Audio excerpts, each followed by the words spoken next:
Game changer படத்துடைய டே 1 box office collection தான் நம்ம இந்த வீடியோல பார்க்க போறோம். அதுவும் சென்னை டு வேர்ல்டு வைட் வரைக்கும் பார்க்கலாம்னு பார்த்தாக்கா சென்னையில வந்து பாக்ஸ் ஆஃபீஸ் ரொம்ப கேவலமா இருங்க. ஏன்னா உங்களுக்கு எல்லா மெயின் தியேட்டர்லயும் இங்க ஆக்சுவலி பார்க்க போனா ஒரு 80-90% தியேட்டர்ல வந்து கேம் சேஞ்சர் தான் மெயின் தியேட்டர்ல எடுத்திருக்காங்க. ஆனா புக்கிங்ன்றது பல்ல இழிச்சிட்டு தான் இருக்கு. பல இடங்கள்ல மெயின் தியேட்டர்லயே வந்து ரொம்ப ஸ்லோவா தான் புக் ஆயிட்டு இருக்கு.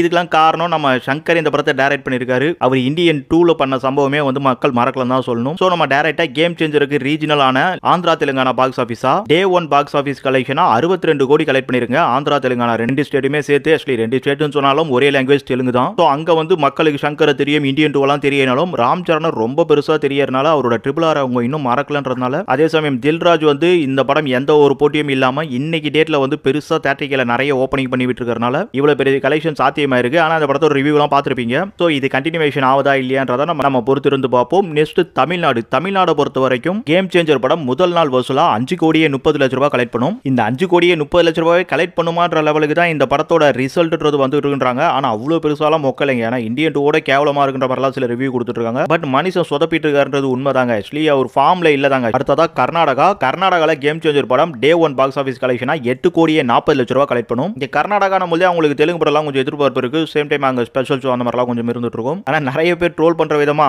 அங்க இது கூட வராதுன்ற மாதிரி பேசிட்டு இருக்காங்க. பட் கண்டிப்பா வருங்க. ஆக்சுவலி நான் சொல்ற பாக்ஸ் ஆஃபீஸ் கண்டிப்பா வரதுக்கான சாத்தியம் இருக்கும். நாளைக்கு பார்த்துப்பீங்க. ஏன்னா ட்ரேடிங் வட்டாரத்தில் இதை விட கொஞ்சம் குறைச்சலா தான் வர மாதிரி இருந்துட்டு இருக்கு. ஸோ பார்ப்போம் நாளைக்கு. நம்ம தில்ராஜ் எப்படியா இருந்தாலும் வந்து கண்டிப்பா டே 1 பாக்ஸ் ஆஃபீஸ் விட்டே தருவாரு. அடுத்ததா கேரளா பொறுத்த வரைக்கும் கேம் சேஞ்சர் முதல் நாள் வசூலா 90 லட்சம் கிட்ட கலெக்ட் பண்ணும். கேரளால வந்து இந்த படம் வந்து ஒரு அதர் ஸ்டேட் லாங்குவேஜ் தான் போகுது. ஏன்னா கேரளாக்கும் இந்த படத்துக்கும் பெருசா சம்மதம்லாம் சொல்லலாம். ஏன்னா நம்ம தமிழ்நாட்டிலே வந்து எஸ்.ஜே. சூர்யாலாம் இருக்காரு. அப்படி இருந்து எஸ்.ஜே. சூர்யா படங்கள்லாம் மிக பெருசா எதிர்பார்க்குற ஆட்கள். அப்படி இருந்தும் சங்கர் கொடுத்த அடியில் அட போங்க அப்படின்ற மாதிரி வீட்டில் இருக்காங்க. இது சங்கருக்கு மட்டும் இல்ல, பொதுவாகவே இன்னைக்கு பார்த்தா தெரியும் ஒரு 4 படம் நம்ம தமிழ் சினிமால இல்ல 3 படம் தான் வந்திருக்கு. ஆனாலும் மக்கள் வந்து தியேட்டர்ல போய் ஹவுஸ் ஃபில்லிங் அப்படின்ற மாதிரியான ஒரு விஷயம் அட்வான்ஸ் புக்கிங்லேயே நடக்கல. தியேட்டர்ல படம் ஓடிட்டு இருக்கும்போது வந்து சுமாரா தான் ஓடிட்டு இருக்கு. அதனோட ரிவ்யூக்காரங்களாம் வந்து சொதப்பி விட்டாங்க, எந்த படமும் சரியில்லைன்னு சொல்லிட்டு. ஸோ பார்ப்போம், பொங்கலை முன்னிட்டு வந்த படங்கள் சொதப்பிடுச்சுன்ற மாதிரி கொடுத்துட்டு இருக்காங்க. பட் அவ்வளவு பெருசாலாம் சொதப்பாதுங்க. அடுத்து ரெஸ்ட் ஆஃப் இந்தியால 13 கோடி ரூபாய் கலெக்ட் பண்ணும் டே 1 box office. Actually game changer முதல் நாள்ல இந்த கலெக்ஷன் வராதுன்னு சொன்னாலும், ஏன்னா ட்ரேடிங்ல வந்து அப்படிதான் இருந்துட்டு இருக்கு. 6 கோடி கிட்ட தான் வந்து முன்பதிவுல வந்திருக்கு. பட் 13 கோடி வரதுக்கான அந்த சாத்தியம்ன்றது பாத்தீங்கன்னா அங்க RRR ஹிட் ஆயிருக்கு. ஸோ ராம் சரண் ஓரளவுக்கு தெரியுங்க. அது மட்டும் இல்லாம இந்த படத்தோட ஹீரோயினி கீரா அத்வானி அவங்களையும் அங்க தெரியும்.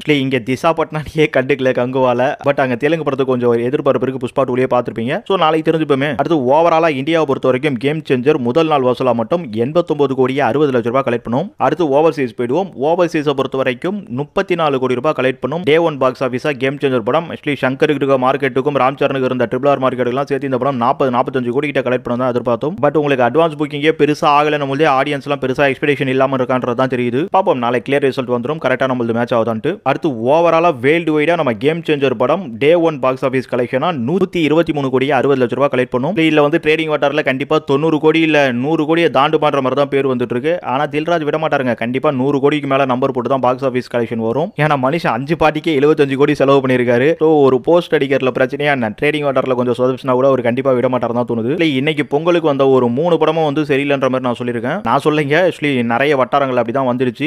உங்களுக்கு இப்போ ரிசல்ட் தெரிஞ்சிருக்கும். இன்னைக்கு பொங்கலுக்கு முன்னிட்டு ரிலீஸ் ஆன 3 படங்களுமே வந்து கொஞ்சம் சுமாரான ரிவ்யூ தான் வாங்கிட்டு இருக்கு. ஸோ அதனால ஞாயிற்றுக்கிழமை 12ஆம் தேதி ரிலீஸ் ஆக போற மதகஜராஜாக்கு வந்து ஒரு நல்ல எதிர்பார்ப்பு இருக்கு. இந்த படங்களுக்கு ஆடியன்ஸ் சரியா தியேட்டருக்குலாம் போகலாம் போது மெயின் ஸ்கிரீனே கொடுக்காம இருக்க மதகஜராஜாக்கு அந்த மெயின் ஸ்கிரீன்ன்றது கண்டிப்பா கிடைக்கிறதுக்கான வாய்ப்பு இருக்கும். செகண்டரி ஸ்கிரீனும் பெருசா இல்லை இந்த படத்துக்கு இப்போதைக்கு. ஸோ இன்னைக்கு வந்திருக்க படங்களோட பெர்ஃபார்மன்ஸ் வந்து ரிவ்யூவர் சொல்ற மாதிரி ஆடியன்ஸ் பெர்ஃபார்மன்ஸும் தியேட்டர்ல அமைஞ்சு போச்சுன்னா நம்ம மதகஜராஜாக்கு கொண்டாட்டம் தாங்க ஓப்பனிங்ன்றது. அப்புறம் இந்த மதகஜராஜால வில்லன் சோனு சூட் உங்களுக்கு தெரிஞ்சிருக்கும். ஆக்சுவலி அவர் அன்னைக்கு டைம்ல நிறைய வில்லனா பண்ணிட்டு இருந்தார். ஆனா இப்போ இன்னைக்கு டேட்ல பாத்தீங்கன்னா ஒரு ஹீரோவா பண்ணி ஒரு படம் ஹிந்தில வந்திருக்கு. ஸோ இன்னைக்கு கிங் ஆஃப் த ரிவ்யூவா பாத்தீங்கன்னா அந்த ஒரு ஹிந்தி படம் மட்டும் தான் இருந்துட்டு இருக்கு. ஆனா சோனு சூடுக்கு பெரிய ஹீரோ மார்க்கெட் இல்லைன்றதுனால சுமாரா போயிட்டு இருக்கு. ஸோ பாப்போம் இந்த பொங்கலை யார் தான் ஜெயிக்கிறான்ட்டு.